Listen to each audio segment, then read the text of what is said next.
murongo w'abimana yishimira. Imana ishimwe cyane. Haleluya. Intumwa Petero aya majambo dusomye mwumvise yuko yavuze ngo hanyuma y'ivyo. Rero aha nuko yarabatanguye kwigisha umugabo n'umugore, abereka ingene umubano wabo mu rugo ukwiye kumera, kugira urugo rw'abubaha Imana rubakarorero urugo ruryoshe. Amaze guhereza mu matwi y'umugabo icyo akwiye gukora mu rugo rwiwe, akabwira umugore icyo akwiye gukora mu rugo rwiwe, kugira ngo umwe wese ahagarare mu nshingano ziwe buzuzanye. Nibamara kugira umwe wese icyo akoze, urugo rwabo rubeho ruhimbaza Imana, abarubona bose bamenye ko ari urugo abakozi b'Imana. Imana ishimwe cyane. Niho yaje avuga ngo mu nyuma y'ivyo rero aca ahindukirira ishengero, naryo ahindukirira abakristo, abereka ingene bakwiye kubana mu ngeso zihimbaza Imana. Imana ishimwe cyane. Niho yabahishurira ibintu ndwi bikwiye kuranga umubano w'abakristo. Ivyo bintu ndwi turiko turabidondagura tubivuga, ugenda uravivura, uraba icyo uhajije, uraba aho hantu utagororotse neza, Imana ikwereka yuko ugomba kumera nkuko havuze. Imana ishimwe cyane. Icambere yavuze ngo muhuze umutima, guhuza umutima. Abantu b'Imana bakwiye kubaho bahuje umutima, atamayira anyuranye cyangwa amayira abiri ari mu mitima yabo, ataburyarya, atakwifuza ibidasa. Imana ishimwe cyane. Kuko iyo umuntu aje mu nzu y'Imana yifuza kuduza icyubahiro cy'Imana, uwundi bakicarana yifuza kuduza icyubahiro ciwe, abantu bakabona ko ubwami bw'Imana bwo kwaguka, uri nawe akabona ko ari we yobanza kwaguka. Mu yindi mvugo ntibaba bahuje umutima. Imana ishimwe cyane. Haleluya. Mu gitabo cy'ibyakozwe n'intumwa 2 ku murongo wa 46 hari ijambo rivuga ngo iminsi yose, no kuvuga intumwa n'abigishwa, ngo iminsi yose uko yaremwe. Haleluya.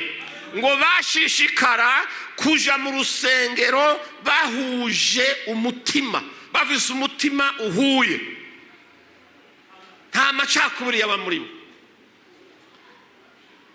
nta tandukanire wasanga hagati y'abize menshi n'abatagiye ku ishuri, nta tandukanire wasanga hagati y'abakire n'abakirindiriye umugisha, nta tandukanire wasanga hagati y'abarebare n'abagufi. Ikintu cyabahuza kikabanganisha, umwe wese akiyumva ngo mugenzi we, nuko bose bari buzuye mpemu yera. Haleluya. Imana ishimwe. Bose ivyirato yari Kristo Yesu gusa, nivyo birata. Imana ishimwe cyane. Ijambo rya kabiri Petero yavuze ngo mubabarane, kubabarana. Muri ico gice nyene cy'ibyakozwe n'intumwa 2 uhereye ku murongo wa 44 ugashikana ku wa 47 haravuga neza ngo baba hamwe basangira ivyabo, ngo bamanyagura imitsima bakarya banezerewe n'imitima itagira karohe, ngo bagahimbaza Imana. Kubabarana. Iyo umuntu afashe icibo cy'umutsima, ubugari, Imana ishimwe cyane, akacicara imbere wenyene n'inkongoro y'amata cyangwa ibakure ry'inyama, akabirya kugeza aho yumva bimunaniye kumira kubera isaho yuzuye, atarigera yiyumvira ko mugenzi we mwene se nawe ashobora kuba atariye. Uyo muntu kubabarana niba umutima wiwe. Imana dufashe. Haleluya. Bwana asifiwe. Ivyo birahari. Bantu b'Imana, ndazi umuntu w'umukire, kana pana umukire wo mu rwego rwa hafi go hejuru, afise ibintu azorya atazopfa maze, n'abana biwe ntibazobimara, bimwe bizorinda bibora, ariko jewe ndamwita indyarya ku rwego rwo hejuru. Wiyumvira umuntu amurengutse imbere akamubwira ati mfise umutwaro, ndashonje, muhiri wanje abana ibaye iminsi 3 batarya, Imana dufashe. Uwo muntu rero mu kwinyegeza mu mutama nawe bitwa abakozi b'Imana, agace yiyuzuza mwemu yera, akagira mwemu yera gusumba mwemu yera, agaca kubwira ngo urumva ngo ndavyumvise ngo rindira nje gusenga ngo numve ico Imana ibimbwirako. Ivyo barabisengera abantu b'Imana. Inyisho ntituyifise. Yavuze ngo ufise imitsi mibiri agire gute? Aho udafise. Ufise imyambaro ibiri aho umutama n'umwe wawe mugenzi we. Biravuga ngo mwene so yasitazwa n'indi urya uzoba utagororotse. Ibyo byose ko rimwe ijambo ry'Imana ugiye gusenga ngo ivuge ibinyuranye n'ibiri mu ijambo ryayo. Uri umwimanyi kuko ntubabaye abandi. Mugabo ugiye kubiherereza kuri mwemu yera ngo niwe atarakubarira icyo ukora. Bibiliya ngira hari yarabivuze.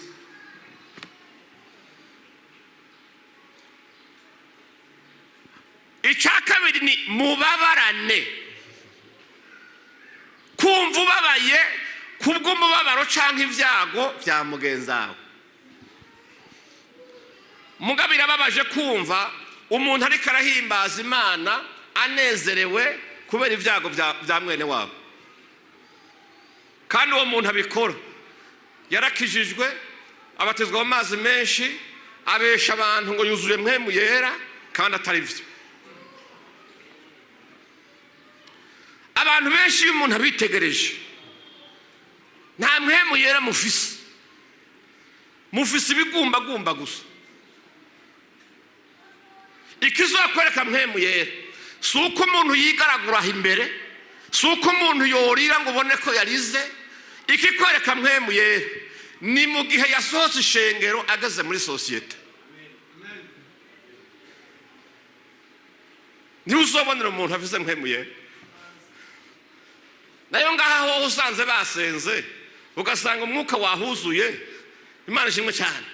Ibigumbagumba biragufata ugasimba mu bandi, ariko ugasimba ucanka naka nturamubabarira, ugasimba uri umurozi, hari n'abasimba n'ibiheko, ugasimba uri umuntu w'umunyeshari uragasimba uvuge ngo nta mwemu yera ufise umeze uko.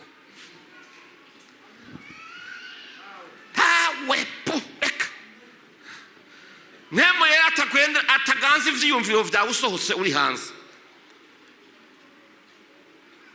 ataganza ibyifuzo vyawe ukazoza uramuronka gusa ari uko winjiye mu nzu y'Imana. Ahasi hazirikiye, ntiwamuzirikiye mu rusengero ngo uzoza uramusangaho. Mwemu w'Imana abonekera mu ngeso, mu vyamwa vy'abantu. Iyo wumvise umutima ukubujije amahoro ukavuga ngo sinojya ngo njyame ntaravye naka nawe ngo ndamugaburire kubera jewe naronse ivyonje, nta mwemu yera ugira. Ntawe ntimugaswaganya abantu. Abisirayeli ngo bigeze kuja gusenga, ariko bagasenga n'ingeso mbi, bagasenga n'urwango mu mutima. Umwe agasenga asaba ibyago bya mugenzi we, kandi bose bakaririra Imana ngo kugezaho igicaniro gitota kubera amosozi y'abantu. Imana ibwira Yesaya ati genda umbwirire abo bantu amosozi yabo aza gutosa igicaniro, sindiko ndayitaho kuko n'abagome basenze imyaka 70, Imana itarumva gusenga kwabo.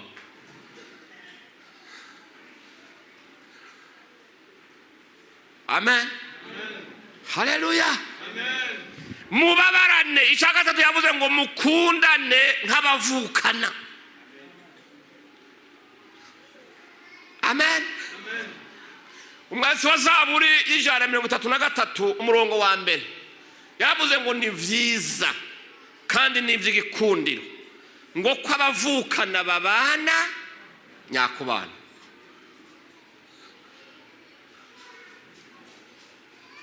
Ubu dufise abakizwa b'abasirimu b'abasivilize no mu nzu y'Imana.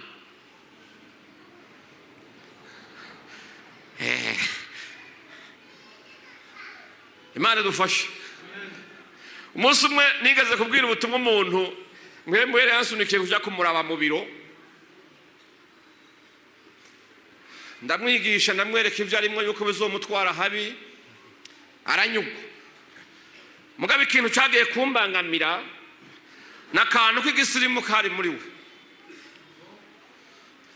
Aremera aravuga ati jewe kabisa ndi umunyavyaha ndagomba gukizwa. Aho ntidusenge rero, ati bakizwa gute? Ntindasenga usubire mu majambo ariko ndavuga wature wihane. Ndatangura nti mwami Yesu, tivuga ngo mwami Yesu, araceceka.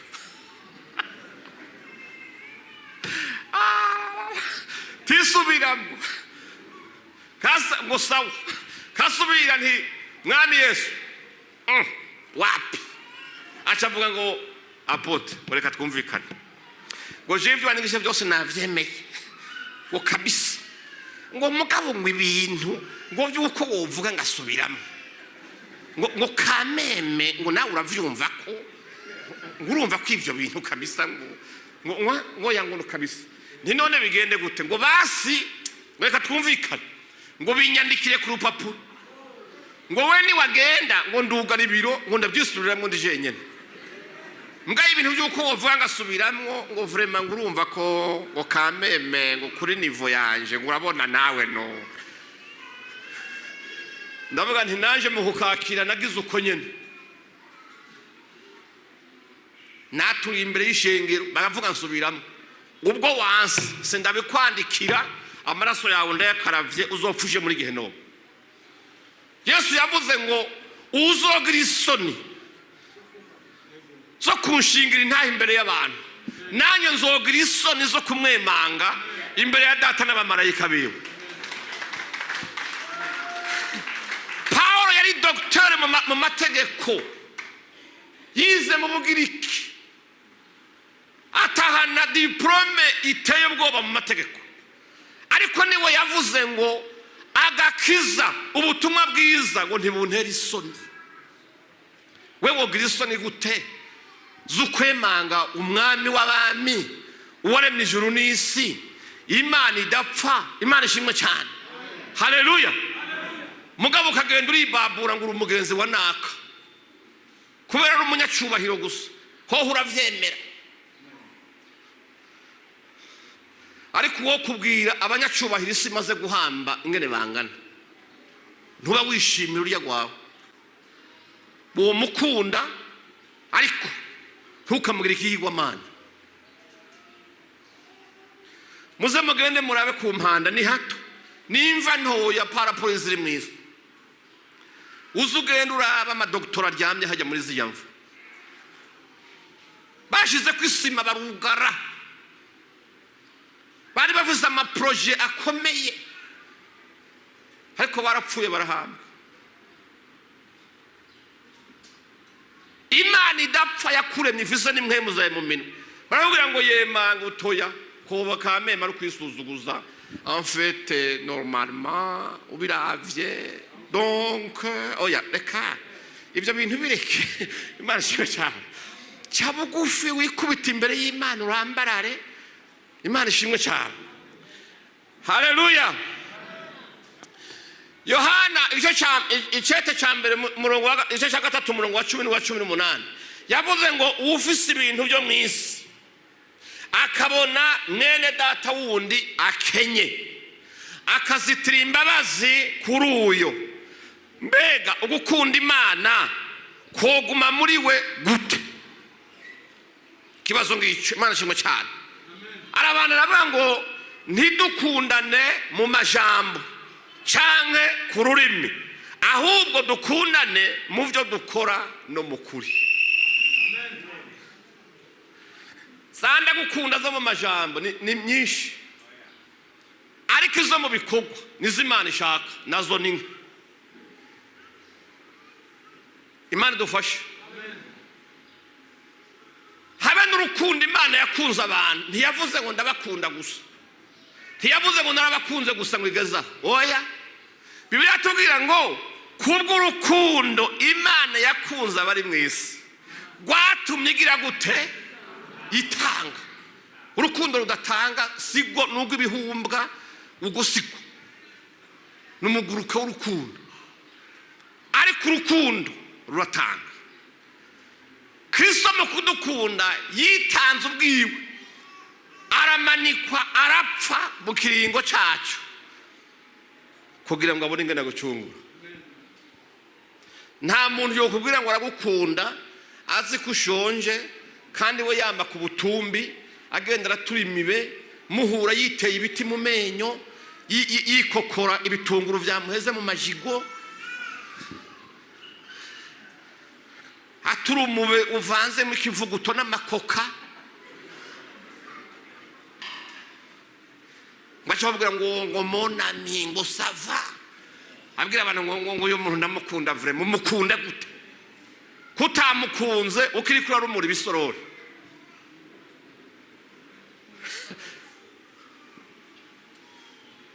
Abantu bazoburijwe bari mujijwe n'indya gusa, indya. Yavuze ngo narishonje, ntiwangaburi kandi uretse kubikora bimwe abisheshe kwiyarara. Hari abantu barazi imitsima igisate cy'inkoko cyose, umuntu bakamucumbira ikiro kandi atarya irobo ngo ayimare, mugabo ku meza gusa ngo hase neza ikiro,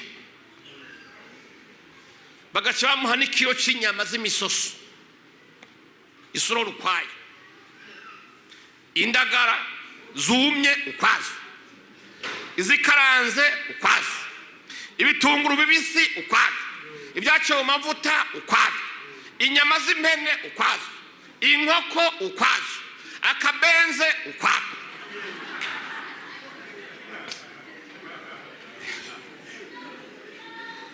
Imeza wayibona ukabona irashajije, ariko yaje kujya akanoba akantu gato bwaca mu gitondo, bimwe bakavuga ngo bisese, ngo mushiremo ibindi bishasha kugira ngo konjeratere ntinuke. Ukibagira ko kumubanye wawe adakora, adasuma, imirima yiwe yatwawe n'imyuzurira, uruzuba rwaramwakiye, arashonje, asonzanya abana, mugabo uri kuraza kuwa Mungu ngo nibashima Imana ngo turiko tuja mu ijuru ryo kwa nyokoromeka ni ijuru ryane. Iri juru muje mwaza ngo nugucezaga oya, sugupfa kwinjira oya. Yavuze ngo azokoranya amahanga yose, amoko yose, indimi zose, ngo abashire imbere yiwe, ngo abwire abamarayika bazaranya bawe ngo ndobanurira beza mu babi. Abazorobanura sabi inzobe, sabagiye muri manikiro na pedikiro, sabakwenuye inzara, sabitukuje, simibira zoraba. Abeza nibajya bagaburiye aboro. Imana dufashe. Haleluya. Ndababaza igihe Tabita apfa abantu bakagumuka, bavuze ngo Tabita ngo yasenga neza, ngo yasenga, ngo yahora dusengera gusa.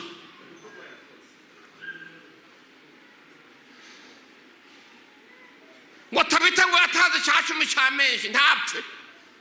Niko byagenze. Umuntu wese yatondanye icyomeke ku mpuzu yiwe, avuga ati iki cyomeke ni Tabita yakinjiriyeko. Abakece batuye umweko wari wacitse, rewe wumfundikanirije. Yagira umutima w'impuhwe mu bukene bwiwe, ariko nubwo yaravuze ubukene akagira icyo amariye abandi. Imana yemera yuko iyo migumuko, Imana irayemera, avuga ati ibyo musaba ndabyumva. Kuko bavuga bati none ko apfuye wa Mana we, ninde wundi usize? azodukorera nk'ibyo yadukorera. Imana ngo izungurutse amaso mu batunzi bo kuri uwo musozi, ibura n'umwe. Mu bantu bize bo kuri uwo musozi, wapi. Mu basava bo mu isi, wapi. Iravuga ati abasava n'abatunzi n'abandi bantu nibabandanye bapfa ntacyo, ariko Tabita nazuka yongera abaho. Wewe wo kubaza iwanyu umaziki? Eko iwanyu, duhera iwanyu gusa, wowe umaziki? Muri bene wanyu umaziki? Kwibara barubaye ko barakuzi kuri umuntu w'Imana w'impuhwe. Imana dufashe. Haleluya. Bambwiye umuntu yakundana cyane wo mu Rwanda, ngo nawe yaramaze nko kwa Tabita. Ngo yari yagiye ashira icapa ahantu mu mayira abiri abagenzi bakunda guca, ashira ko fresh itumbera mu irembewe, ivuga ngo abashonje n'abanyotewe. Yama n'inkono ku ruhande yatetse irindiriye ingenzi zica kuri iyo nzira atazi uko zingana. Yama n'amazi mu nkono meza yo guha abantu bari ku rugendo banyotewe. Abafise uburuhe akabaha amazi yo koga, yamara akavuga ati nuko ndeha ni mubandanye abarushe n'abaremerewe. Ariko mwebwe mwarahumiwe sinzi. Imana ibaha byinshi, aho kuvuga ati abarushe n'abaremerewe mukazana abantu bazi gucapa, bagacapa urutwe rw'imbwa ku irembo, imbwa yasamye y'amaso atukura, imbwa yabayeseriye rwose igomba kurya umuntu, ugaca wandika mu isi ngo attention isi siemesha. Ntiwegera ntudodo.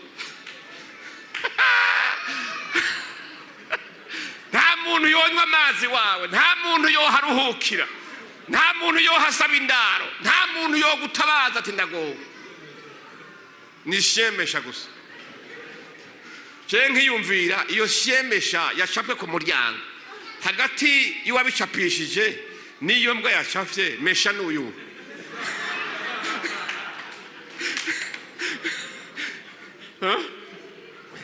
Hagati y'iyo mbwa na nyeneyo mesha ninde?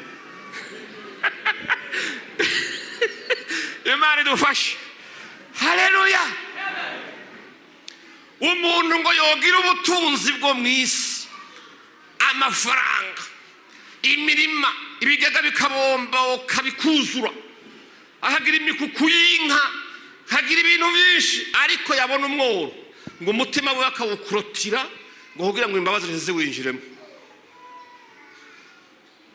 Uyo muntu ngo yogaruka akavuga yuko akunda Imana, ivyo akunda. Imana nidufashe. Haleluya. Kane yavuze ngo ibiranga mu bantu b'Abakristo ngo mugiriranire imbabazi. Ngiri pfundo rero rikomeye mu nzu y'Imana, imbabazi. Abantu benshi nta mbabazi mugira, kandi umuntu hatagira imbabazi kwinjira mu irembo ry'Imana ngo ugiye mu ijuru ntibizobaho.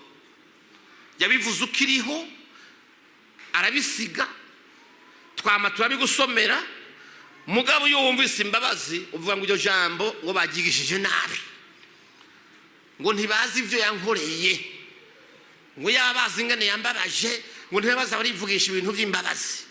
Twereke mu biganza ko ufise imisumari baguteye, twereke ibirenge byawe ko bitoboye, ariko Yesu bamushikanye ku musaraba.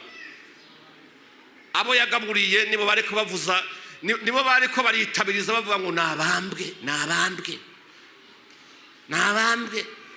Abo yazuriye abantu, abo yarenganuye, abo yagiriye neza, bari munsi y'umusaraba uravuga ngo bamba.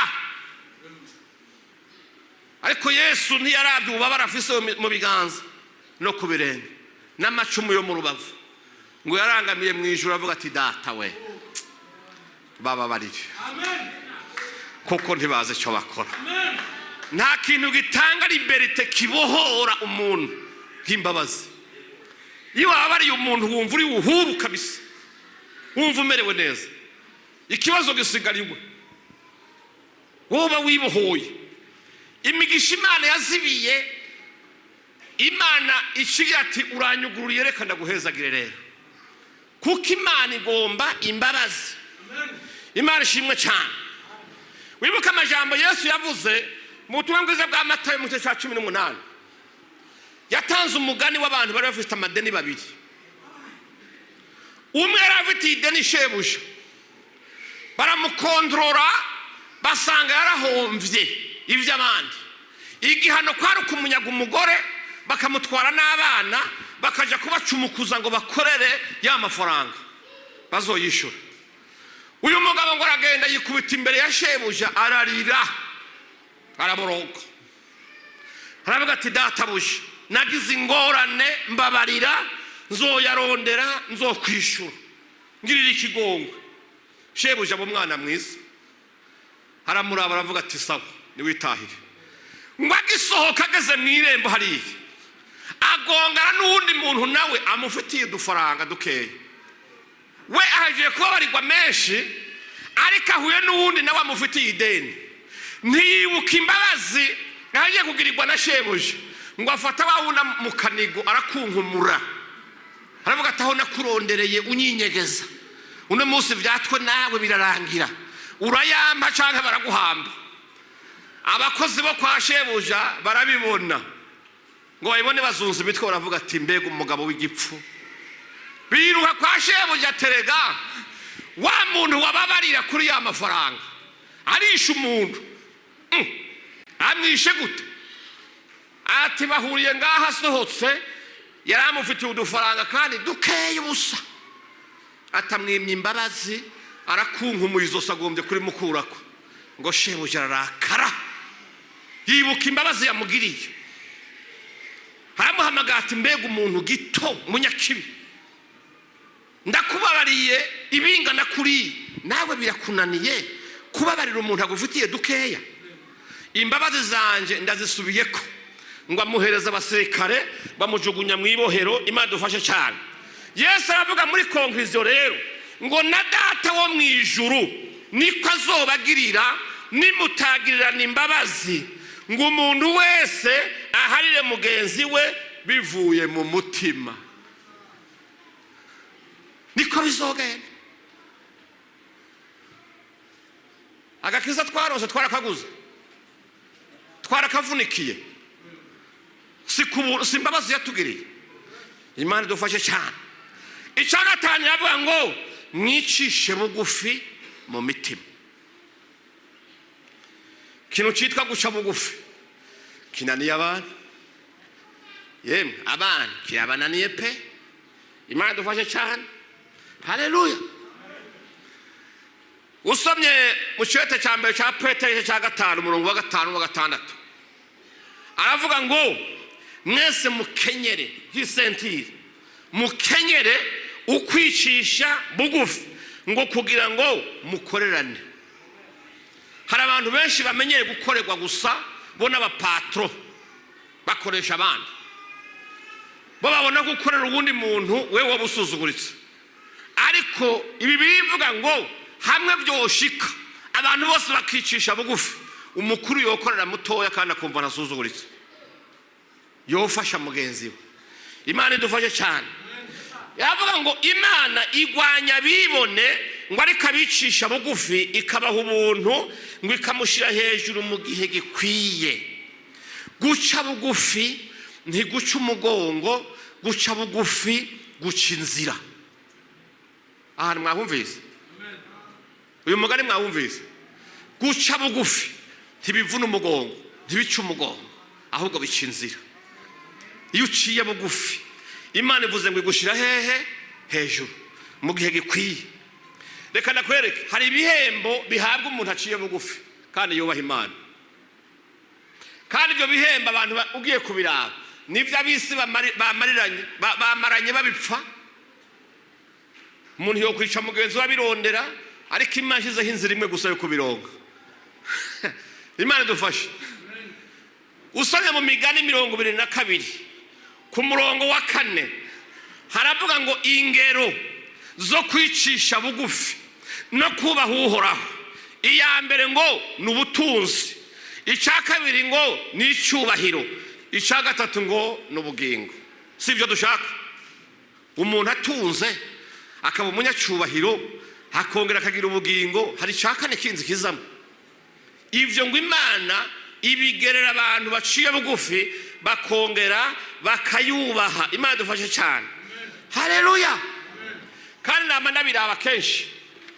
Nico gituma umufaransa yavuze ngo ingunguru zigaragara zitagiramo ikintu na kimwe, les tonneaux vides, ngo nizo zifeza beaucoup de bruit.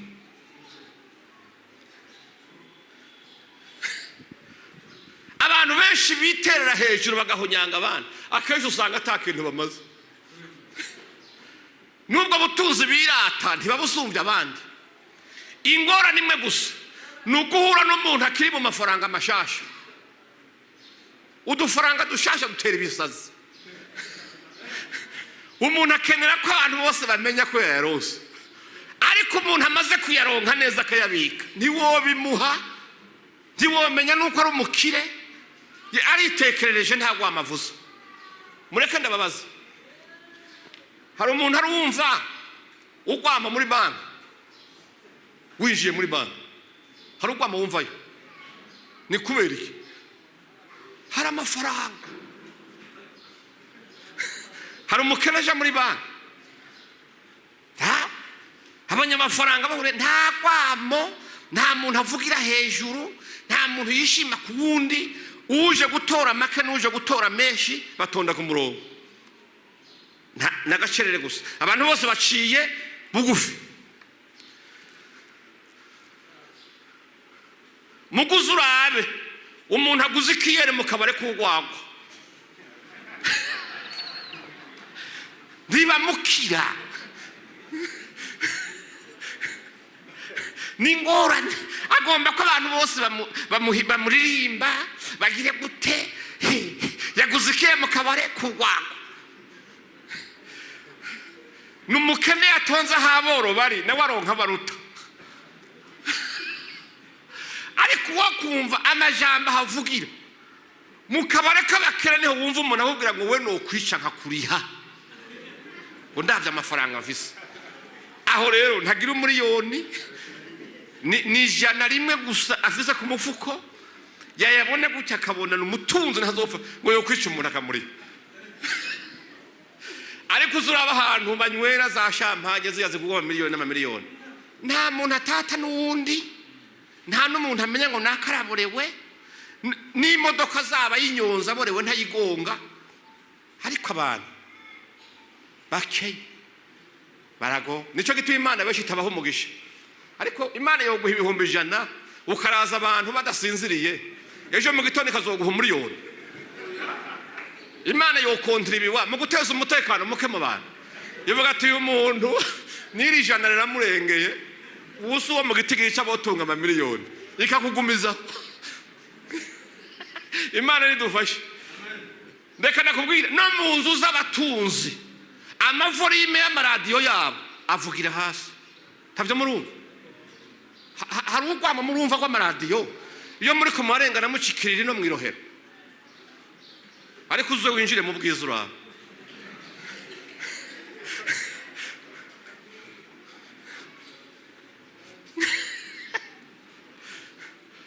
Umukene yaguze radio kaseti agomba kumubanya vyumva, nukuzana ndomboro ya soro agakubitamo kamati ya chini, uravyumva, agakata maringa agacashira kuri volume nini. Ababanye bakavuga ati reka dusinzira, ati iryo ni shari, reka nivugize radio. Azoizimya ruko nyumba kumarinze kuza.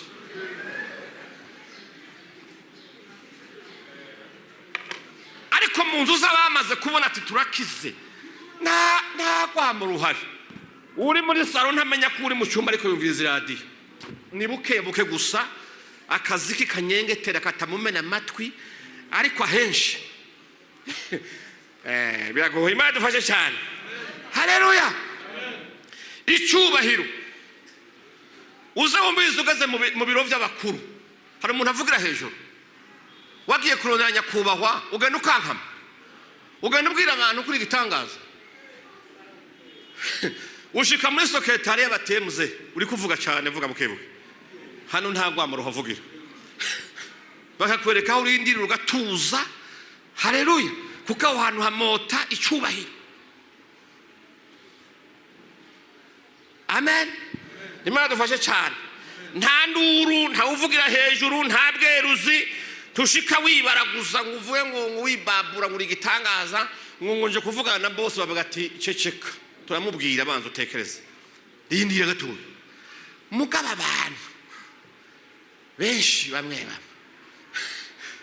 bahawe ubwo icyo cyubahiro cyabwo butunzi, batabihawe no kubaha Imana no guca bugufi. Murahura akaguhonyora kandi ntakubarire ngo mbabarire, agutsitaye ko arakuhenuye ngo mwe ngumenya ngo ntimubona, ngo ntimuva mu nzira, ngo nkani wambona none. Ariko umunyacyubahiro yaronse guca bugufi, akaba yubaha Imana, ava mu muduga akaza ahaguhanagura ibirenge, avuga ati ntiwababaye, mbabarira sine nakuboye nasamaye. Mugaba abandi nakaduga kambera guza niwe kugonza, avuye gutuka zazine ziguherereza kuri ba mama wawe manyamagufa. Yata imashimwe cyane. Haleluya, Bwana sifiwe. Guca bugufi habe no mu bakozi b'Imana. Iyi mweme y'ubwibone yarateye, yarateye da, kandi ugasanga ujya yibona abwira abantu ko ari gitangaza, avuga yuko aja mu ijuru minsi yose, agacagaruka bavuganye n'Imana, kaza kubesha abantu gusa. Ni usanga yivuga ko ari gitangaza, avuga ngo ni ekaye. Imana dufashe. Haleluya, Bwana sifiwe. Guca bugufi Imana igashigwa hejuru. Muga abantu benshi, hari abantu bitwa ko abakozi b'Imana bagomba ko bamenyekana cyane gusumba Imana iri muri bo.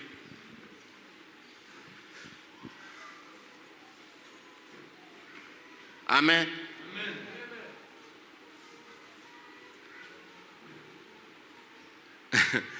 Ni bande bakurikiranye igikorane umukozi w'Imana Kristo ndikumana we gukora muri Côte d'Ivoire? Hari abantu babiravye, duza amaboko turara, abantu baravye bijya bintu, mwabonye ngene byari bimeze.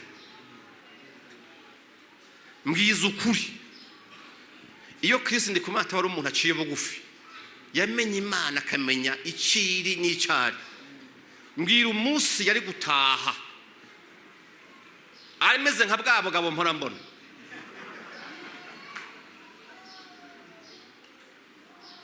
kuri aeroport hari kuba ingorane, amateleviziyo ari kuba ari ibihumbi, muri ville twari kugira ingorane. Haleluya. Ariko wewe arizira, ntumenya nuko yaje, nta kintu na kimwe womenya, azi yuko ari umuntu agakorera Imana, Imana iri muri we. Mugaba abandi akubitiraho hiyo, nicyo gikorane yakoze ntacumenya, nta mashusho wabonye, ukazobona ya telefonye ama media ngo muze kwa aeroport ngo muntegere ngo ndababwire ngo iyo mvuye ngo nivyo naje nzanye, ngo nzanye ubushobozi bushasha, ngo nzanye amavuta mashasha, ngo abapfuye bagiye kuzuka, ibimuga bigiye guhaguruka. Wariko wabikutegera ugasanga n'ubwirasi gusa, ni les tonneaux vides qui font beaucoup de bruit. Muga wera ibintu yakoze, kwitabwa n'abantu ibihumbi amajana 5 birenga, kamera zarabuze y'abantu bari zirababura, ikagenda igahera abantu itaraheza kubabona. Icyo bihaba abagabo bakenaye profesayi bacakira titwubakize. Imana ishimwe ko bijya byakozwe n'umukozi w'Imana yamenye guca bugufi no gushira Imana hejuru. Twubakize ariko twohagiriye ingorane. Bijya n'ivy'Imana igomba igukoreshe binini ariko wowe wicishe bugufi imenyekane iri muri wewe. Haleluya. Ariko no munsi naratangaye abantu biva ko bakorera Imana kandi ukuri kw'ijambo kw'Imana bakuzi, agatora umufuko w'ibihumbi 50, tuvuga isukari ibiro 10, sivyo? Agaca avuga ngo agiye kuzofasha ngo abantu bagwariye mu bitaro, agiye kubafashisha ibintu bya 50,000, aca akotesha kamera y'ibihumbi 400. Uravyumva? Aca atanga n'abajournaliste baje kugira reportage y'ivyo yakoze kugira ngo bamuvuge gusa. Abitangiye umuriyoni ariko imfashanyo ni ya 50,000. Uwo muntu yaba atari ugomba kwishira hejuru kwazi birivuga ngo icyo ukuryo gukoze ukubavu ni kubimenye. Uwo muriyoni yatari yari kuongera kuri amwe 50, none hagafasha benshi gusumba ko data wo mwijuru aba yabonye ibyo wakoze agashimwa. Ntuzoronka umugisha utiri uravugwa. Imana idufashe. Haleluya. Wanasifiwe.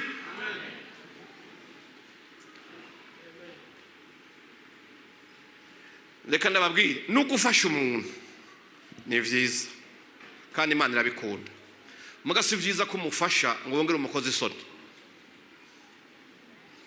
Si vyiza ko wamufasha ngo wongere umumara amazi. Ni bihe byamwikubise ko ariko ivyo bihe nawe azobivamo.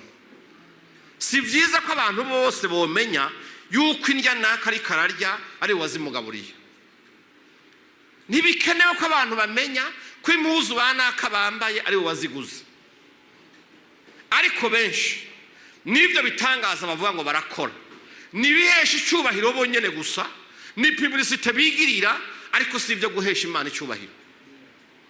Mwemu w'Imana biritubwira ngo ntakoze isoni, mwemu w'Imana ntamara amazi. Mugambwira ingene wofata umuvyeyi akuze afise abakwe afise abakazana n'abuzukuru. Ego nivyo dufata ko data wanje yatewe n'abadayimoni da, atanguye kwigaragura urufuro rukuru muca mu kanwa hirya no hino, impuzu zamuvuye gukora kutikontorora. Uciye ufata umukameraman ati kamera ho nyine aho ari gusa uko nyine uko ugaca ubikwiza isi yose. Yego wamusengeye da, none muri societe umuhaye ishusho iyi ahazoca hose. Nimba visa bakwibura yaje muri Amerika bagati twabonye nyoko bukwe isuti yari yamucikanye byari byagoranye, twabonye byabaye nabi ariko akwira amasaro yose umumara amazi. Mwemu w'Imana ntamara amazi, mwemu w'Imana ntakoze isoni. Imana dufashe. Nico gituma kenshi aho uzobona umukozi w'Imana yuzuye mwemu yera, iyo abadayimoni bafashe umuntu isengero rihari bakabona atarugira kutikontrola. Nico gituma hari imigwi y'abanyamasengesho baca bamuterura bakamujana mu biro cyaye mu cyumba cy'amasengesho bakamusengerayo akagaruka akomeye, ariko nta wundi muntu aje kubona ibyari ko biraba. Mugaba abandi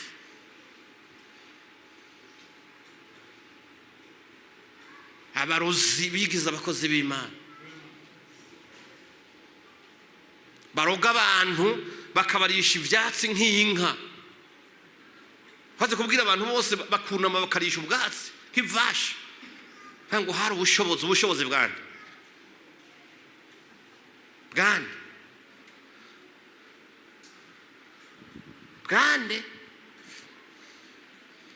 ko Yesu yavuze ngo bazoza kandi bakore n'ibitangaza.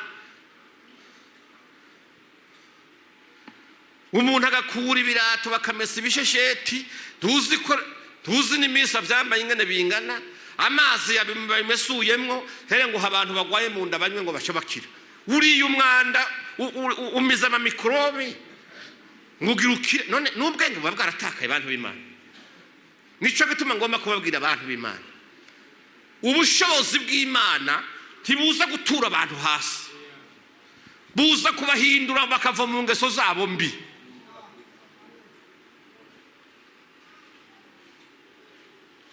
Ubushobozi bw'Imana, amen, ntibuza kubwira abantu ngo Satani ngo batore imihini baje kumukubita bamubonye, umukubita bamubonye.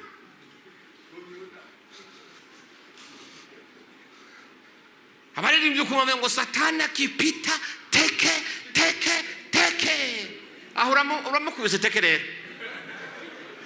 Uwari karabikora yamaze kugira irari no kwifuza umukobwa wari kubaririmbana, aho basohokera aje kumutureta mubwira ati dukora ibyaha tuzokwihana. Mugarika kubita Satani teke, kandi iyo teke ari kwikubita umutima wiwe kuko Satani yagiye. Muga abantu gasanga batoye imihini bariko begagura imisozi ngo koma shetani, koma shetani. Ubushobozi bw'Imana ahantu hari kanguro abantu barihana, abantu barahinduka. Guhuha muri mikro isongero yose kwitura hasi, nta wihanye, bose batanye bipfupfuri, bashitse muhira baracari kwa kundi nyene. Ubwo bushobozi bahuye n'ubu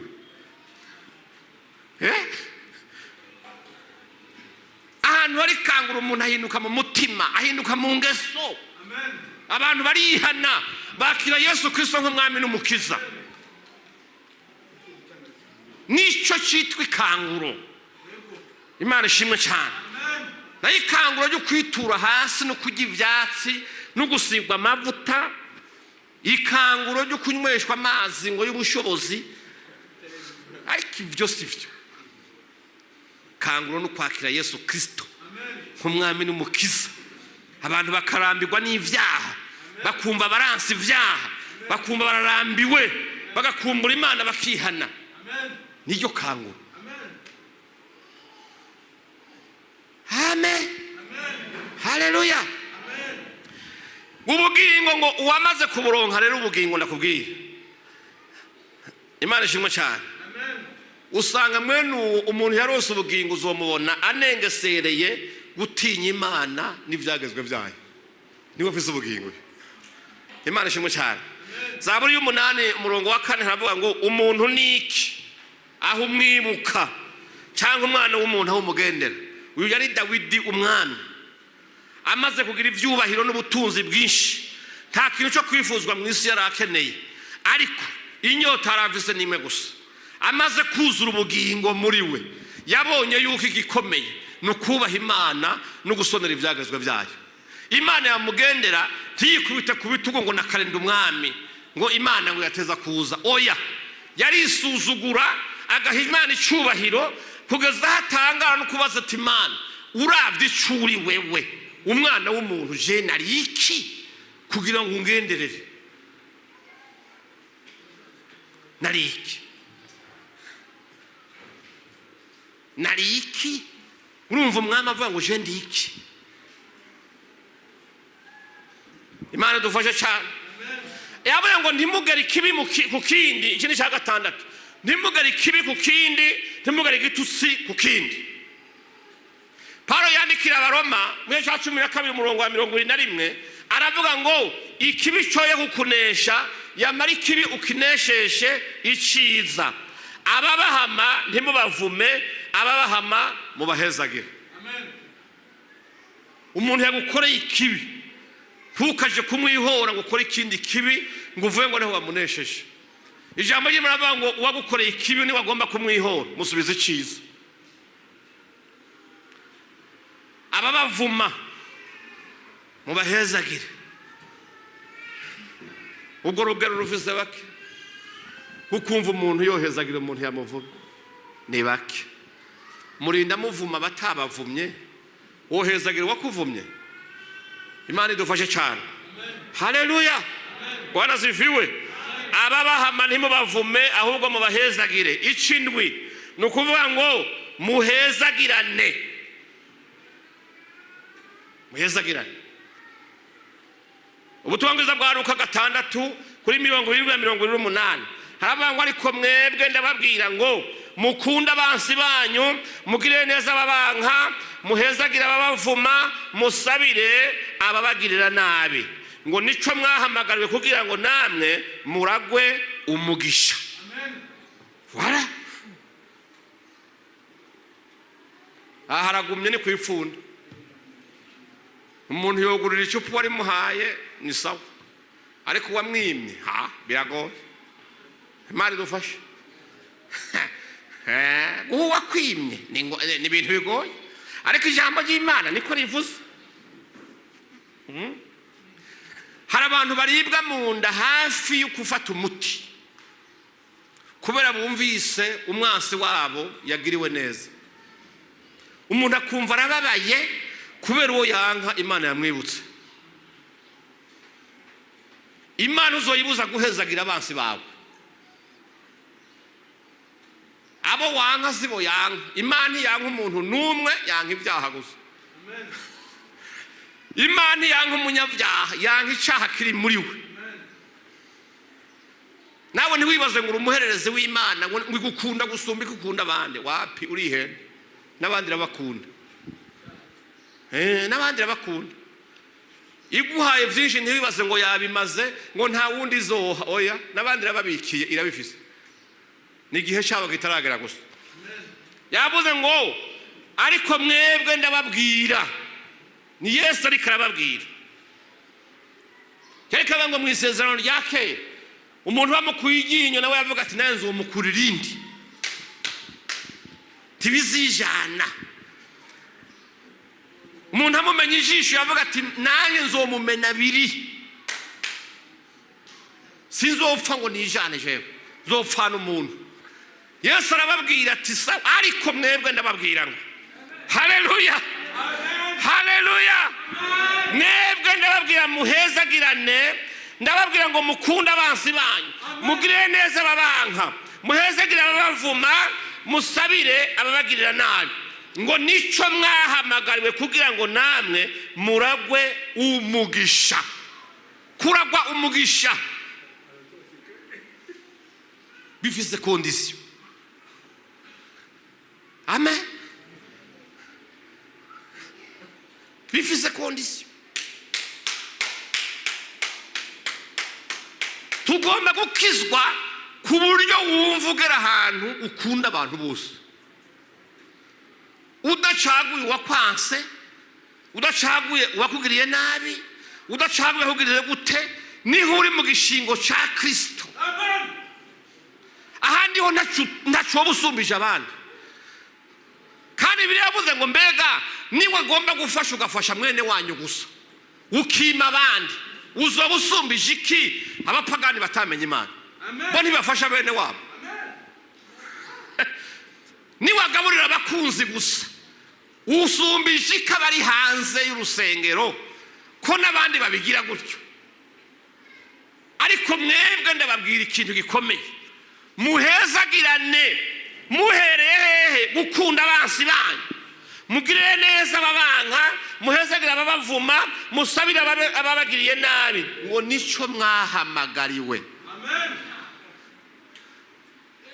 Paulo rongera ko ngo niwahura n'umwansi wawe ashonje ntukamureke ngo agende gutyo, mugaburire arya hage. Nimwahura nyotewe muhe ivyanywa, ngo kubera ngo uzoba ufashe amakara yakurubeyo ukayamusuka ku mutwe. Uzomubwiye ubutumwa utirura bizingura Bibiliya, azohindukira avuga ati uyu muntu angaburiye, naramwiciye, naramugiriye nabi, namusuriye ibinyoma, naramwankirije, jewe akabangaburiye, abigize kubera iki? Avuga tujya muntu yarakijijwe n'Imana yamugize kurya, yigaye ahindukire nawe arondera iyo Mana ituma umuntu ahezagira wamugiriye nabi. Imana ishimwe cyane. Haleluya. yongeye ko iyindi warning imwe, aravuga ngo ugomba gukunda ubugingo no kubona iminsi myiza. Ninde akunda ubugingo? Ninde agomba kubona ubugingo? Si mwese? Hari umuntu yifuza iminsi mibi? Ngo no kubona iminsi myiza ubishaka. Haleluya. Icyambere ngo nabuze ururimi rwiwe kuvuga nabi.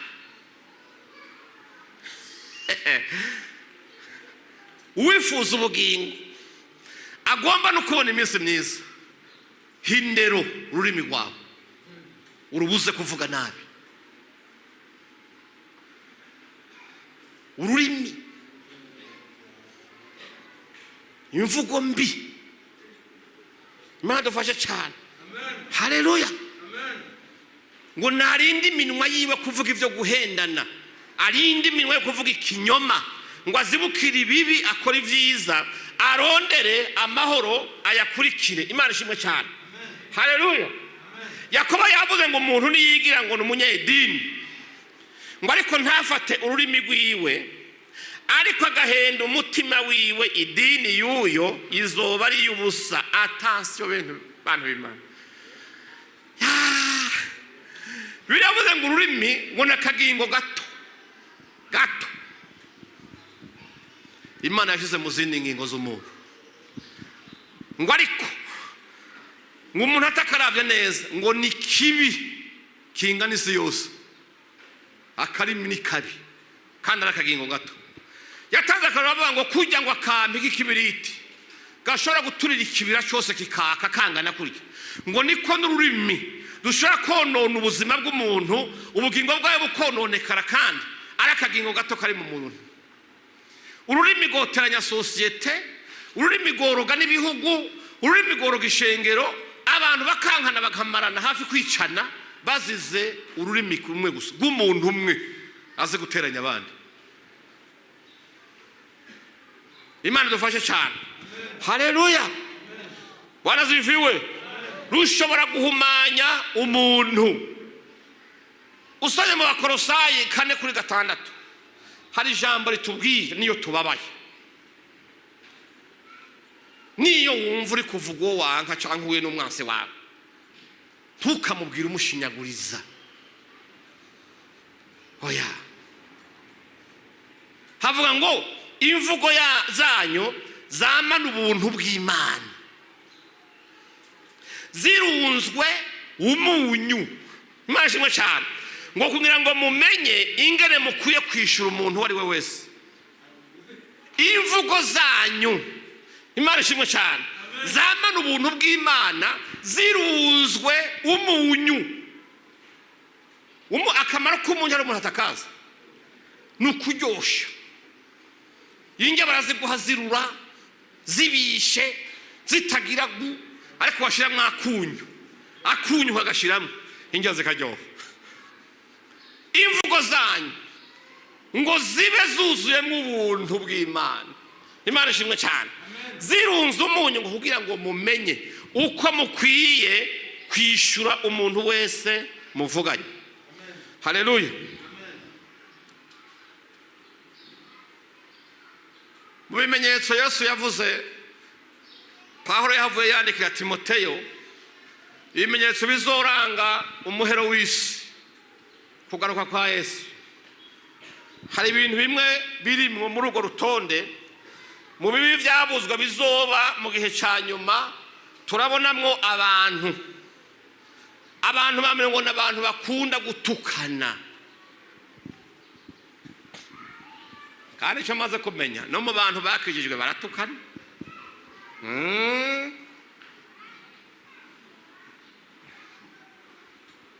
Baratukana.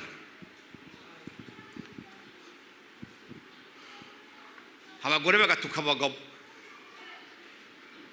kandi barize Sunday school bose, baragiye ku ngaburo ye, baje kimbere akamwikokomora akamucira mu maso. Kandi umwe wese afise Bibiliya n'igitabo cy'indirimbo. Imana dufashe. ngo hazoba harimo abantu bakunda gutukana. Igihe kimwe muri 2016 nabuze ubutumwa ahantu ndabagira nti mwabantu mwe biragoye ingene mbaho kandi kanshafurije ikote kandi ari nshasha ngorane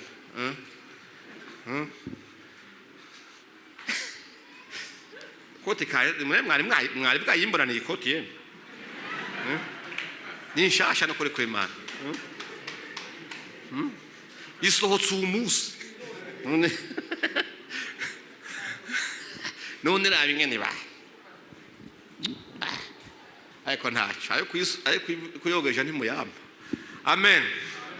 Ndakwigisha ahantu ndavuga nti birababaje kuko nabwiye abantu nti mugomba kumenya umugore akijijwe mu rusengero amakuru ntimukaje kuyabariza mu rusengero, muzogane mubaze umuboyi n'umuyaya muhira bazokubwira ko yinabuje akijijwe canka adakijijwe.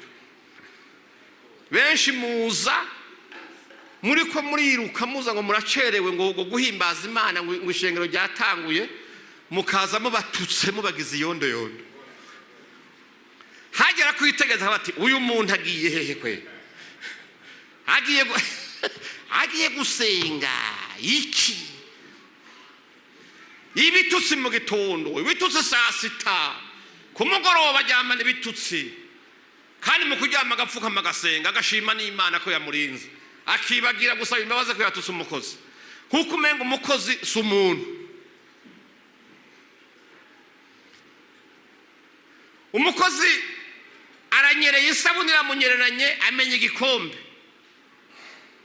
ukabanza kumutuka amasaha 5 ukanamumenyesha ko uzoca uyamukata kandi yagize isanganya wagizeho ko nawe wakimenye ejo.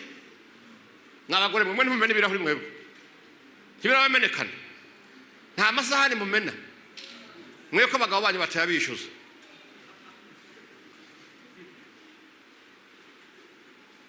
Umuntu w'Imana iyo yumvise umukozi agize iryo sanganya ntiyobanza kumubaza ngo ivyo umenye nibiki, yomubaza ngo mbega ntibigukomerekeje, ariko nta muhwe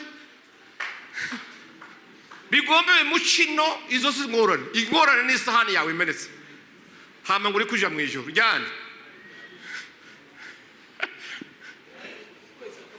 bakayamutwara. Umuntu akava mu ruyiga akava ingoza aje gukorera 30,000 isahani yayimena ngo ni sufuru uzokorera ubusa kandi mukayamutwara kubera iki? N'umunyentege nke ntashobora kubitwarira ntiyobashobora mukamurenganya mwamara mukaza mukamanika ibiganza ngo Imana ibahezagire icishije.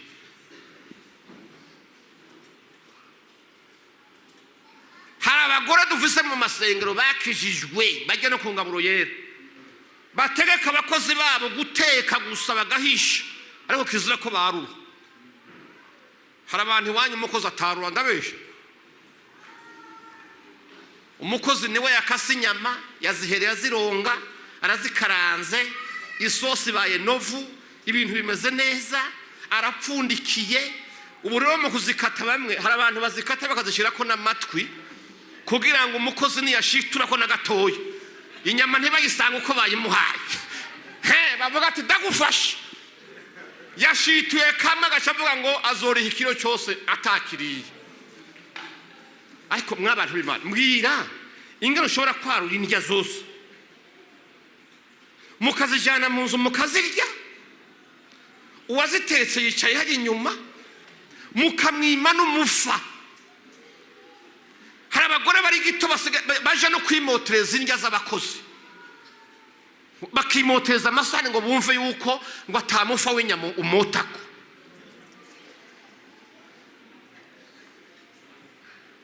Imana dufashe.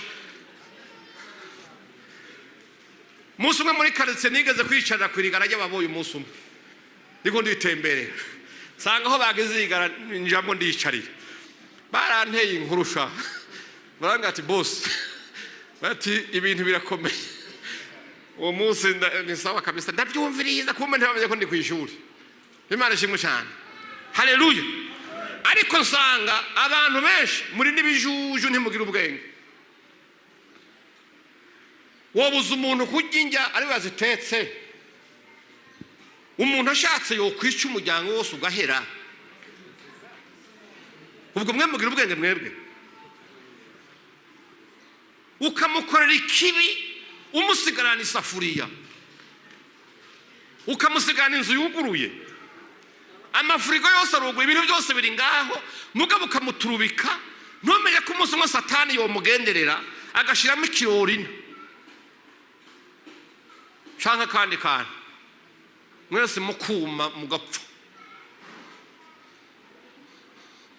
ushaka kubita ikofu muyaya ngo yari yagawe kamwe ngo kara ka bebe niwoja ukagenda ukagura irindi handi ukarizana ukamugisha inama ukavuga ati yewe uzurabe ntuzusubire kurya indya z'abana uramukubise ejo buce mu gitondo musigirere bebe ugiye kwirigwa ugaruka saa 12 aho wewe mu mutwe haruzuye neza uwo mwana uramu expose hariho numvise batashe basanga umwana yamubitse muri frigo arugara atora impuzu ziwe aridugira basanga umwana yumiye muri frigo yapfuye azize iki ube gito bwa nyina gusa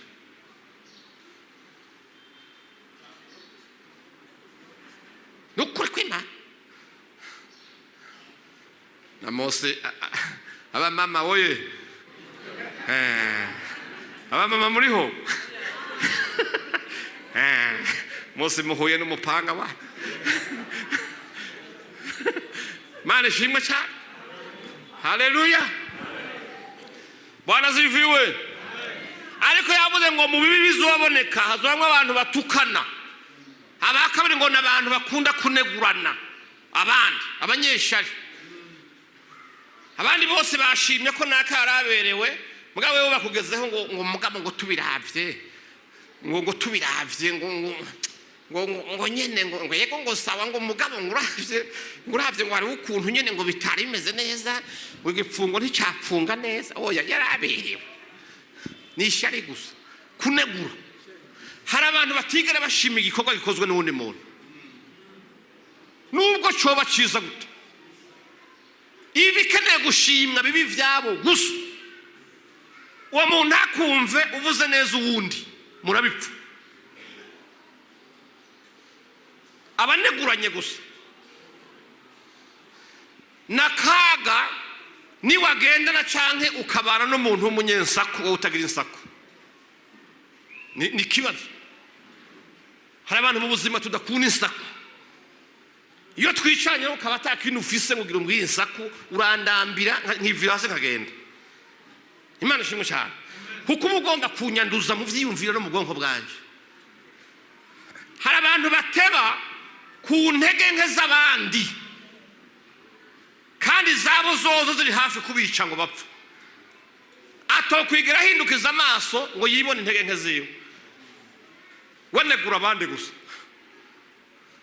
Yesu niho yavuze ati mwebwe murantangaza murahangayika kubwa gatosi gatoya mubonye mu jisho rya mugenzi wawe ariko ijyanye ririmo ingiga z'inganza marumbu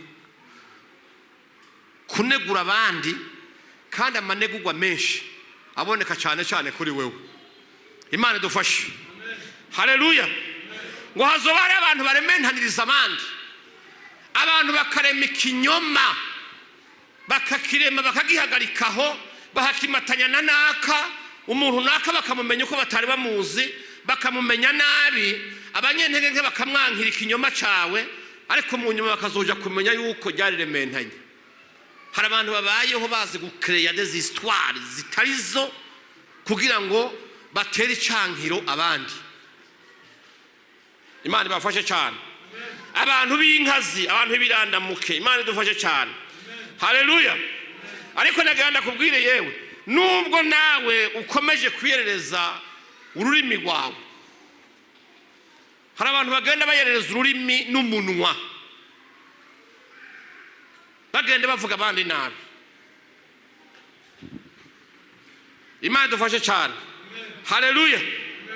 Ugasanga umuntu yirirwa arambika icyayi abandi, yirirwa araruguta ibinyoma, yirirwa araraza amabanga y'abantu, ugasanga yirirwa aravuga amajambo mabi y'ugusuzugura abandi. Imana kibabarire cyane. Abo babaho muri societe barahari. Imana ishimwe cyane. Ariko ureke ndakwibutse womeze uko isi tunza abantu benshi uno munsi babayeho bicuza amajambo mabi bavuze. Ubuzima bwabo bwanse bugira ingorane atakindi cyaha bakoze kubera bakwegewe n'umunwa wabo gusa. Nta kintu kibabaje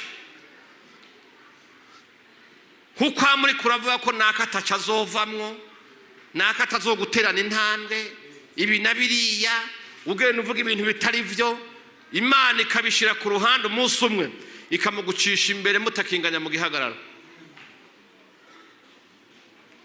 Umunsi umwe bikakugora ahubwo ikibazo ufise ari mpaka utumbere kwa naka. Uwo muryango kuwutumbera uzi n'ibyo wamuvuzeko kandi nawe usanzwe uzi ko abizi. Ugira amaganya mu mutima, bamwe bikabananira no kujayo bagapfa bazize gute? Bazize ijambo ribi bavuze rikabazibira ntibabone umugisha. Mwirinde kuza muravuga ibintu. Nubwo wo kwihana amajambo wavuze ntafudika. Wibuka wa muntu yaza kwihana akabwira umukozi w'Imana amajambo mabi yavuze ku wundi yaruguse agateranya umuntu bikamuviramo ibyago. Umukozi w'Imana amubwira ati rero reka mbanze ndakwigisha gatoya. Aramubwira ati uratunze inkoko? Ate subira muhira genda utore inkoko imwe muri izi utunze ucugaruka. Ariko ugisohoka mu rugo ugenda urayimongora ajya moya uzurakura kumongora uyishikanira atamoye iriko inkoko arayizana. Umukozi w'Imana amubwira ati umviriza rero cusubira inyuma ugenda uratora ajya mubi wataye mu nzira rimwe ryose urisubizaho warikuye kuri iyo nkoko. Umuntu atinya kubaho erega ntibyokunda. Ubamwe umuyaga wayagurukanye sinzi yageze. Aramubwira ngo ubwiza nakubwiye ngo nico kimwe najya amajambo bagiye uravuga. Yaragurutse ntuzi yageze uwo gutuma ngo uje gusubira ngo uyatore uyasubize mu kanwa kawe nteworonka. Rero wirinde kugenda washwiragiza amajambo uvuga abandi. Imana dufashe cyane. Haleluya. Bwana zifiwe. Bakozi b'Imana, abantu b'Imana, gerageza dutoze indero akanwa kacu, indimi zacu zoye kuvuga ibinyoma. Abantu benshi bagazaho babeshera Imana, bakabesha ko Imana yabatumye, bakabesha ko Imana yabahishuriye. Bamwe ngo yabicishije mu ndoto, abandi ngo baravuganye yumvise ijwi ngo ivuganye nanje.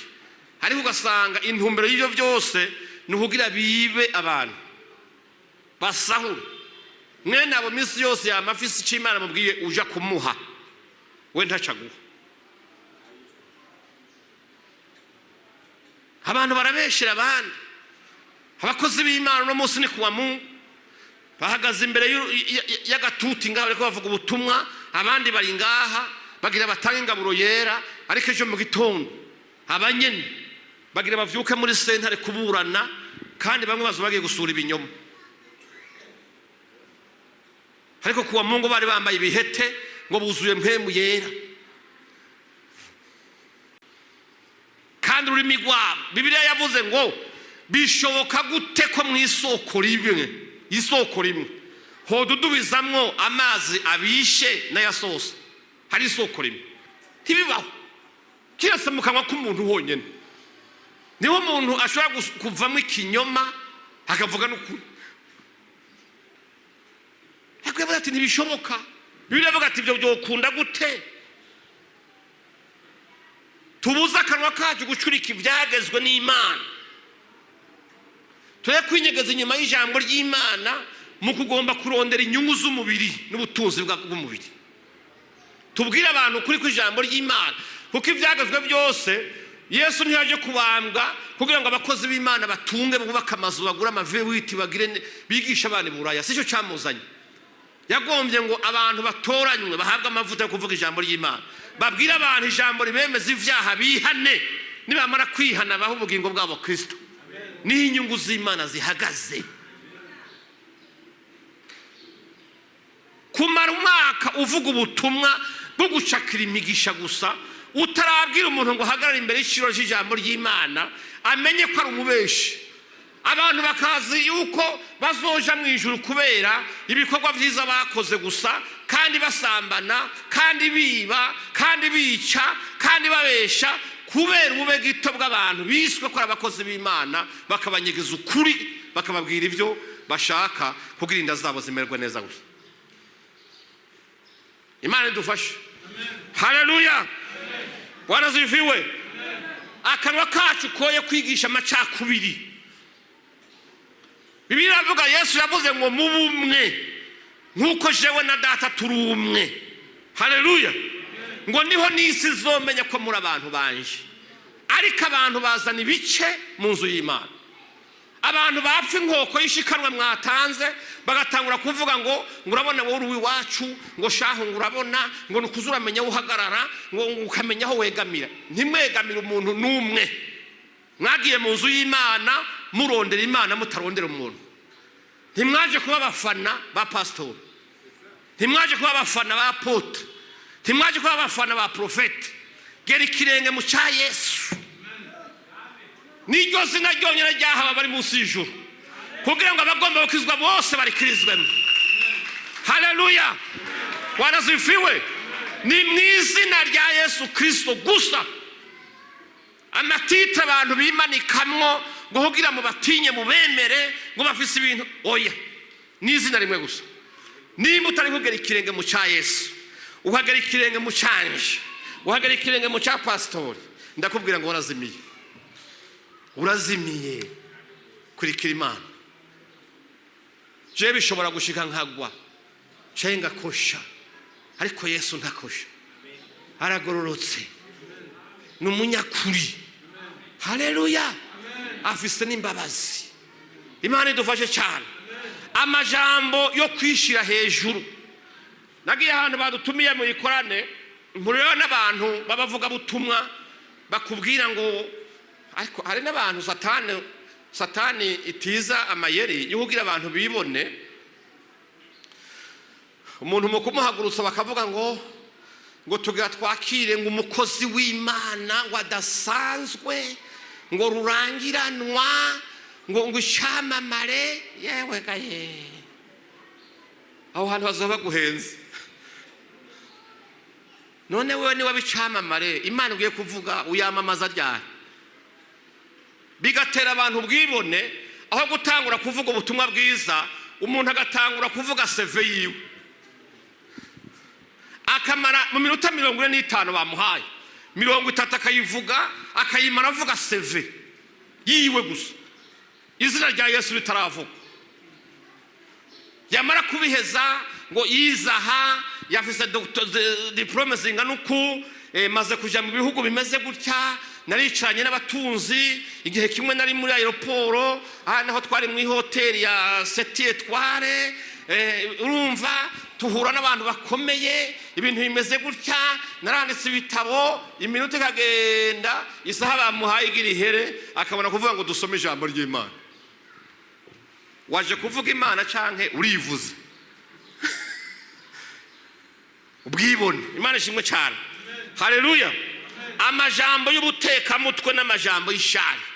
Ishari abantu bayireke. Indambi ntigateka kanwa kacu ngo kavuga ibyo kwankisha abandi kugwa inyungu zinda, ngo tuzohomba ubugingo tubuhushishijwe n'ururimi rw'ikinyoma tukabuhushisha n'abandi. Bantu b'Imana, aya majambo aragoye. Imana ishimwe. Byo yavuze ngo ugomba gukunda ubugingo bwiwe no kubona iminsi myiza. Nabuze ururimi rwiwe goye kuvuga ikibi, n'iminwa yiwe kuvuga ibinyoma. Imana ishimwe cyane. Nico gituma yagombye gutuma Yesaya kugira ngo bamuvugishwe. Imushize ku munzane isanga Yesaya afise agasembwa, muri we haracarimo amajambo mabi. Imana ishimwe. Irabanga uyu sinumuha gusa ngo atangura avuge aya majambo mabi akiri muri we. Imana ngo ituma marayika azana ikara ryaka umuriro, ibanza ricisha ku munwa wa Yesaya. Bya bijambo bibi byose yarafise, Imana irabipakurura, irabiturira, imusigiramwe amajambo meza. Imana ishimwe cyane. Haleluya. Warazifiwe. Amen. Haleluya. Amen. Ubutumwa burakomeye uyu munsi. Ariko ukaba ugomba gukunda ubugingo bwawe, nuko uzobona iminsi myiza. Cungaha, gira gutyo, cungaha ururimi cunga.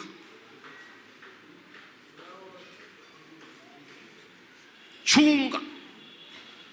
Uzi yuko Salomo yavuze w'igipfu. Umuntu w'igipfu no kuvuga umuntu atagira ubwenge.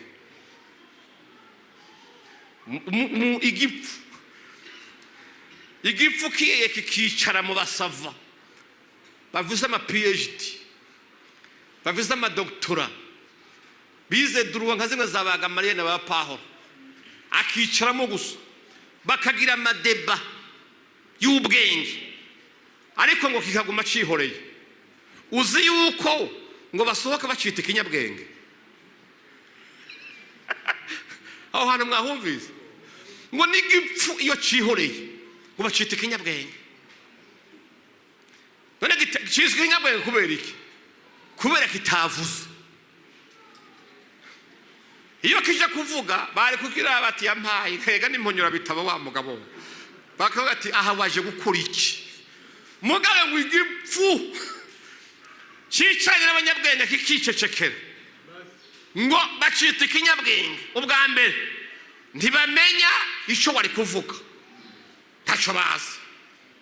Icya kabiri bashobora kubaza bati aho twavugiye hose yadusuzuguye, yabonye ko turi abantu baciriritse, yabuze n'icyo avuga ahitamo kutuga yarihorera.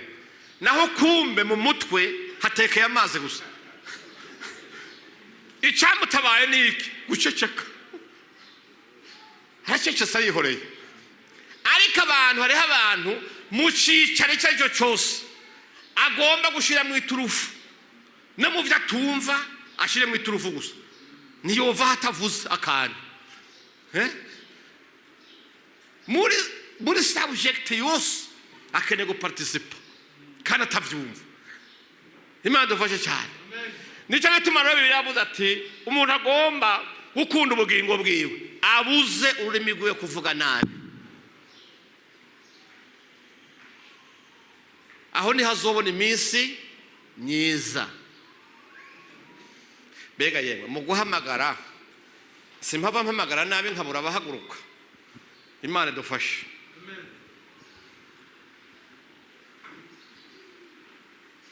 Ko nagomba ko dusenga ngo Imana ifashe abantu ibaho ubushobozi bwo gutoza indero indimi zabo zivuga nabi. Abantu bavuga ibinyoma, babeshera abandi, bashinga intahe zitarizo ku bandi kugira ngo bamenywe nabi. Ndaje kuvuga ngo muve hasi dusenge ndabaronke yemwe. Ukwihagarara ko kwanyu ko ndakuzi, aha muraje kwemera ko muvuga nabi kwe. Imana iguhezagire nabonye umwe. Haleluya. Urashobora kuba ufise ingorane z'ibyo uvuga. Urashobora kuba ufise ingorane zo kwa mugomba kumva amajambo mabi ku mwansi wawe, kuwo wita uwo wanga, cyangwa ubona mu kubaza ukamuvuga nabi. Kandi benshi ntamuvuga nabi ko atavyiza muziko, ahubwo ibyiza arabinyegeza akavuga ibibi gusa. Enda tuve hasi dusenge Imana. Tuve hasi dusenge Imana. Iki ni icyaha kigoye kwihana, kuguhagurutsa wenyene ejo abantu bohava baguhunga bavuga turya aragoye ariko reka huri wihanire mu mutima sibyo tugiye gusenga Imana wihana uvuga uti Imana ndagusavye ushira ubushobozi cyangwa ubwire marayika wawe uti amanuka nikara nanje anshishe ku munwa. Bantu b'Imana mwige kwatura ivyiza ku banzi banyu, mwige gusabira ababanka n'ababahama bizobaho umugisha. Mureke ndababwira nta muntu mwiza abaho, oyaye nta n'umuntu mubi abaho, bivana n'impwemu yamukoresheje. Umuntu ntukamufatanye n'impwemu mbiri muri we, musengera ahubwo atabagwe, umuco w'Imana mumurikire, niyamara guhinduka nawe azoba mwiza n'ivyo avuga bibe vyiza. Icya kabiri, ntushobora kubaho widoga ngo nakara kwanka, nakara kuvuze, nakaya kugiriye ibi, imyaka iraheze iyindi ritereye, uracidoga no wumvise amugiriye neza bigutera kurira, bigutera kwidoga, bigutera kwimyoza, ukabona umengo umuntu yakurenganije. Ubwo n'ubunyentege nke buri muntu aba afise. Ariko ikibazo ni kimwe, nukuzura mpemu yera gusa. Abantu ntibuzuye mpemu yera. Iyo umuntu yuzuye mpemu yera asuzugura ikibi yagiriwe agashiraho iciza mu gishingo cy'ikibi, uwo muntu akamwifuriza guhinduka no kuzobona iminsi myiza. Revera kudusengera Imana ishimwe cyane. Haleluya. Abantu baricuza, hari abantu babaho bateranya, umuntu babona baramureheje, abantu bakiruka inyuma ya wa muhungu batujya mukobwa reka ntumutware. Hajya nta n'abana bakimuri mwe nda zose yazihereje kwiyara, yazitwaye yazikuruye, kandi uwo muntu ata muntu yamubonye. Abantu bakarema amayistware ku bandi, bakonona umusore w'abandi ati ntumuje kujya ujya baratore n'imiryango ye wabikora itera imikoshi, bakadevelopa ibintu abantu bakangisha uwundi muntu. Bumva abantu bariko bamwimvira ko neza bati nawe tumugirire neza tumufashe ibi nibi, hakaza umuntu ati reka nimuhirahira ujya arabanka, ujya yagize ibi nibi ntimwabimenya arabanka, nimugirire ikintu ahubwo kwibihano. Umuntu bakamutesha kugirirwa neza n'abandi kubera ugwanko ruzuranye mu kanwa k'umuntu mubi. Ariko nawe amenye yuko ntazobona ubugingo, ariko n'iminsi mibi nayo izomucaka ikindi gihe. Nahawe ho kumenya ukubayeho, ukubanye n'akanwa kawe, ukubanye n'ururimi rwawe, wowe urabizi. Umuntu yavuze ngo ugomba kuvuga ijambo, ngo ururimi rukwiye kubanza gukata mu kanwa rukahagira amakorosi, rukahaturuna nk'inshuro ndwi rutararekura ijambo. Hari igihe wobanza ukarukatisha wagera ku ituru ya gatatu, ijambo rukarisubiza mu nda ukarihora. Ntunyarutse gupfa kuvuga, vuga witonze wiyumviriye, urabe iryo jambo usohoye, ubanza uhorere n'ingaruka zaryo, ubishire ku munzane byose.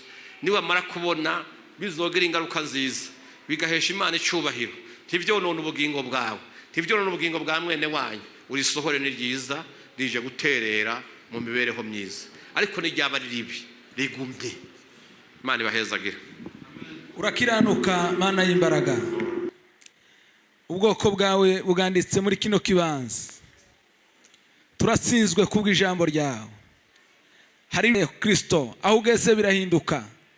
Ijambo ryawe riratubwira ngo umunsi watashe mu muryango wa Zakayo hari impinduka zagaragaye. Turaguhamagaye muri kino gitondo Mana, ijambo ryawe rigaragare ku buzima bwacu, gera imbuto zishitse kandi zikwiye. Turaguhamagaye kugira ngo Kristo mwana w'Imana, ijambo ryu lebre deso, ijambo twumviye muri kino kibanza tugenda tugigeraho, tugenda turikorera, tugenda tujuza. Ni wowe duhamagaye Kristo, Satani agenda ku buzima bwacu adukuramo ijambo ry'Imana.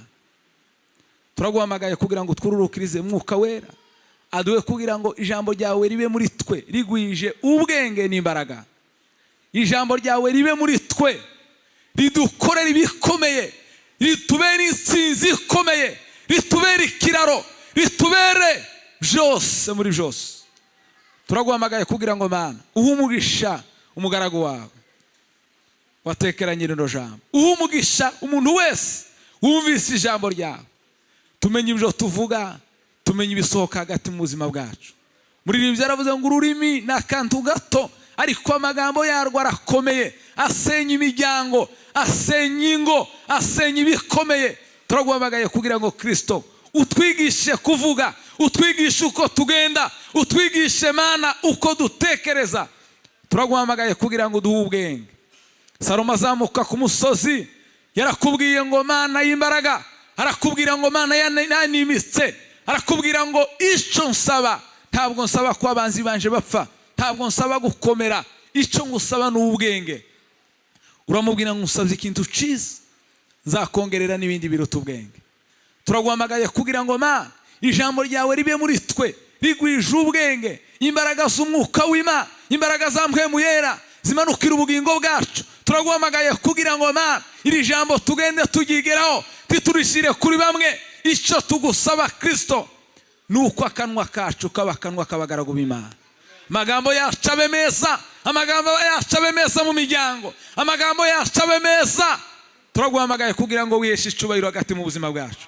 Imbaraga n'amahoro gukomera n'icubahiro n'ibyawe ibihe n'ibihe. Tugushimiye kuko ukoze igitangaza kandi ukagaragara muri byose. Tugukomeye amashyi y'ishimwe kuko ari cyo dukoreye gikomeye mu izina rya Yesu.